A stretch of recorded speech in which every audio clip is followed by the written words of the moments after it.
Y esa realidad tiene que ser corregida, porque esa realidad, cuando se presentan situaciones como el COVID o como ahora el dengue, se convierten en dramáticas. Hay gente que está muriendo que no ha debido morir. Si hubiera recibido la atención adecuada, no muere. La crisis que estamos viviendo de salud pública por el dengue, sobre todo en el norte del país, ha vuelto a poner en evidencia algo que ya sabíamos, algo que la crisis del coronavirus nos puso de una manera brutal en la cara, que fue o que es la gravísima situación de nuestro sistema de salud. El diagnóstico de la enfermedad es como exitosa. Tú tienes un padecimiento, entonces haces un diagnóstico sobre tu padecimiento. Y te dicen, tienes cáncer. Y vuelves la semana siguiente y dices, sí, tienes cáncer. Y pasa un mes y te dicen, sí, tienes cáncer. Y pasa 1 año, 2 años, 3 años y la enfermedad cada vez es peor y no haces nada para corregir la situación. Estamos claros desde antes de la pandemia que uno de los principales problemas de la salud pública es la crisis del primer nivel de atención. Es decir, en el esquema de la atención a los problemas de salud de los pacientes hay una primera barrera, que es el primer nivel de atención, que son las postas médicas, los centros de salud y en el caso del seguro, los policlínicos. Y que tienen que servir ¿para qué? Para desde ahí organizar todo lo que es prevención en primer lugar. Vacunación, detección temprana de las enfermedades que luego, si no reciben el tratamiento oportuno, pueden agravarse y su tratamiento puede ser carísimo. Sirve también para resolver los primeros problemas o los problemas más simples de salud. Una persona con una luxación, una fractura, ¿no? Un padecimiento menor, una diarrea, un resfriado, una influenza, todo aquello que se puede tratar a nivel de este sector, de esta primera escalera, de este primer escalón en el sistema de salud. Ahí también se tienen que detectar personas que tienen padecimientos más serios y que tienen que ser derivados a hospitales para que se les haga un diagnóstico completo y se les indique un tratamiento que tendría que ser seguido también en el primer nivel de atención. Y en ese primer nivel de atención debería haber un mínimo de equipamiento para hacer no solo análisis de sangre, de orina, sino para hacer radiografías, ecografías e incluso tomografías en algún nivel o en algunos sectores, sobre todo aquellos de mayor densidad de población.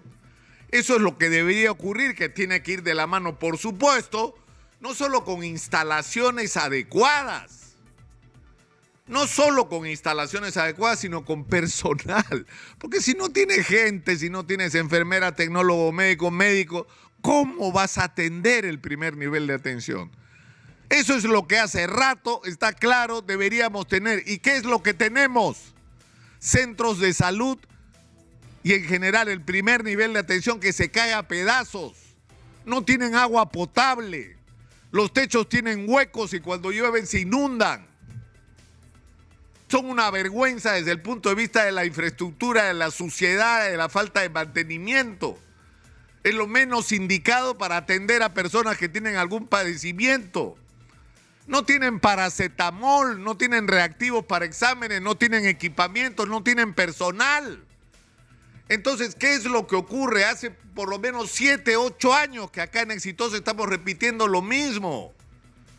Esto es lo que genera que como ese primer nivel de atención no funciona, no hacemos la prevención que deberíamos hacer, los padecimientos de las personas se agravan y se convierten en enfermedades serias que requieren tratamientos más complejos.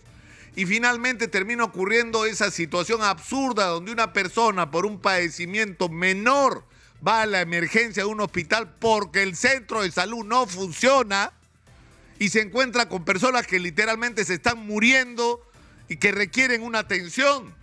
Y por eso se produce la saturación, porque encima en los hospitales se repite el esquema. ¿Qué es lo que ocurre? Que la infraestructura es una vergüenza, que no hay equipamiento, que no hay abastecimiento adecuado de reactivos, de medicamentos, hasta de los más elementales. Es decir, no hay nada de lo que debería haber. No hay personal suficiente. La gente tiene que esperar no solo semanas, meses para una atención. O sea, literalmente te estás muriendo y necesitas un examen que es determinante para ver lo que hay que hacer contigo y te patean a 3, 4, 5, 6 meses. Eso es lo que está ocurriendo. Y esa realidad tiene que ser corregida, porque esa realidad, cuando se presentan situaciones como el COVID o como ahora el dengue, se convierten en dramáticas. Hay gente que está muriendo que no ha debido morir. Si hubiera recibido la atención adecuada, no muere. Porque recibe la atención en el momento que la necesita, en el momento que es posible detener el avance de la enfermedad. Entonces, el no hacer lo que hay que hacer termina siendo una responsabilidad hasta criminal. Porque lo que está provocando es el deterioro de la salud de las personas y hasta la muerte de las personas. Y esto es una cadena de responsabilidades. Primero, porque no tienen los recursos que necesitan. No puede ser que el otro día Óscar Ugarte nos haya hablado ya no de decenas, sino de más de 100,000 personas que se necesitan en el aparato de la salud pública en el Perú, en todos los niveles. Si sumamos enfermeras, médicos, especialistas, tecnólogos médicos, asistentes, es una barbaridad lo que nos está pasando y los presupuestos no alcanzan, pues necesitaría 40 años, 30 años o más para hacer lo que hay que hacer. Y tienes hospitales que están parados porque encima, y para colmo de males, el sistema de salud está atravesado por una enorme corrupción. Porque tú vas a hacerte una tomografía en un hospital. No, disculpe, caballero, señora, está malogrado el tomógrafo. ¿Pero qué hago, doctor, si necesito uno? ¿Sabe qué? Acá hay una empresa privada que le hace la tomografía y el resultado le sale ahorita. O sea, vaya para allá, tome, vaya. Oiga, no hay nada, no hay suero en Piura. ¿Cómo es posible que haya pasado eso? Entonces, ¿qué le dicen a la gente? ¿Sabe qué? Acá en la esquinita, ahí hay una farmacia, ahí consigue el suero. Eso es corrupción.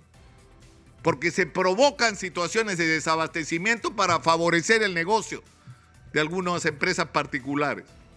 Pero no solamente eso, porque se roba también a gran escala. ¿Y cómo se roba a gran escala? Con los hospitales.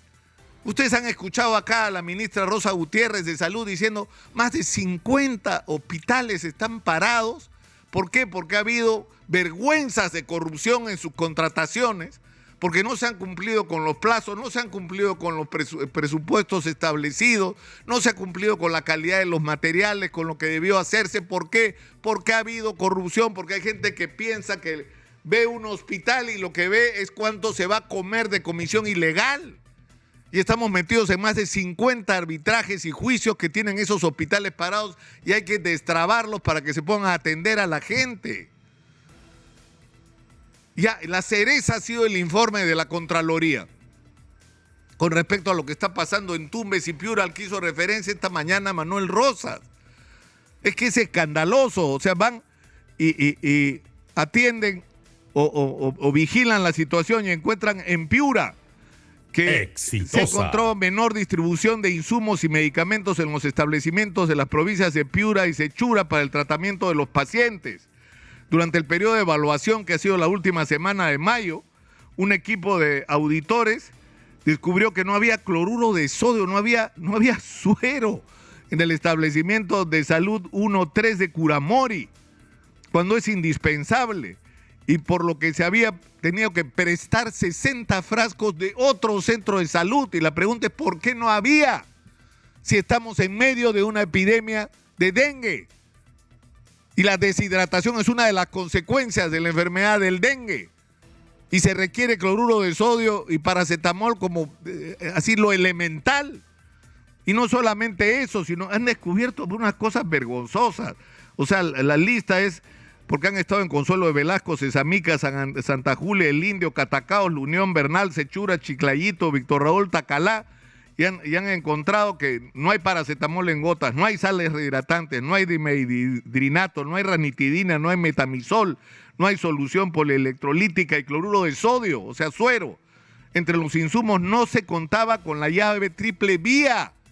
Es decir, que si hay el suero no te lo pueden poner. ¿Y qué hago, doctor? Váyase a la farmacia a comprar, porque eso lo dice también la Contraloría, ¿no? Dice que los pacientes se ven obligados a comprar en establecimientos privados lo que debía darle la Dirección Regional de Salud, en este caso, a través de todos los hospitales y centros de salud. Es decir, ahora lo más grave, y que es un asunto que merece la mayor atención, es que dice que en el año 2022 la Contraloría había detectado riesgos en la región y que se quedó plasmado en un informe del año pasado, fíjense ustedes, donde se alertó que la Dirección Regional de Salud de Piura certificó y devengó 87.26 del presupuesto asignado a la Meta 40, que es la estrategia para tratar enfermedades metaxénicas y zoonosis, al pago de actividades no relacionadas a dicha estrategia, lo que afectó la ejecución de actividades de prevención y respuesta para erradicar el vector del dengue. Es decir, que si ahora tenemos esta epidemia del dengue multiplicada por las lluvias que no estaban previstas, tiene que ver directamente con cuál fue el destino que se dio a los fondos que debieron usarse para prevención. Y resulta que según la Contraloría, el 87% de esos fondos el año pasado fueron usados para otra cosa. Para otra cosa. ¿Por qué? Porque no se hizo lo que tenía que hacerse en términos de prevención, de trabajo en los hogares, de fumigación. Todo lo que dio a hacerse no se hizo porque se gastaron la plata en otro tema. O sea que encima de todo tenemos un problema gravísimo de gestión. Entonces, estamos en un punto en que no podemos seguir dando vueltas y vueltas y regresando a los mismos problemas cada cierto tiempo, porque insisto, de esto que estamos hablando, sin dengue, sin COVID, lo habíamos dicho acá en Exitosa antes de la pandemia del coronavirus. No funciona el primer nivel de atención, no hay unidad de cuidados intensivos, faltan médicos, faltan enfermeras, faltan tecnólogos. O sea, ¿cómo es posible que estemos en esta situación? ¿Y cómo es posible que no haya las respuestas necesarias? Y yo voy a decir algo probablemente políticamente incorrecto. Cuando acá ha venido la ministra de Salud a hablar de estas cosas y poner las cartas sobre la mesa, se le han ido a la yugular. Porque hay gente a la que no le gusta que le digan sus verdades, porque estas son las verdades. Y las responsabilidades van desde el Ministerio de Economía hasta las direcciones regionales de salud. Exitosa. Y por supuesto, como dijo Manuel Rosas también correctamente esta mañana, también una responsabilidad le compete al Ministerio de Salud como institución que no ha hecho en estos años lo que debió hacer.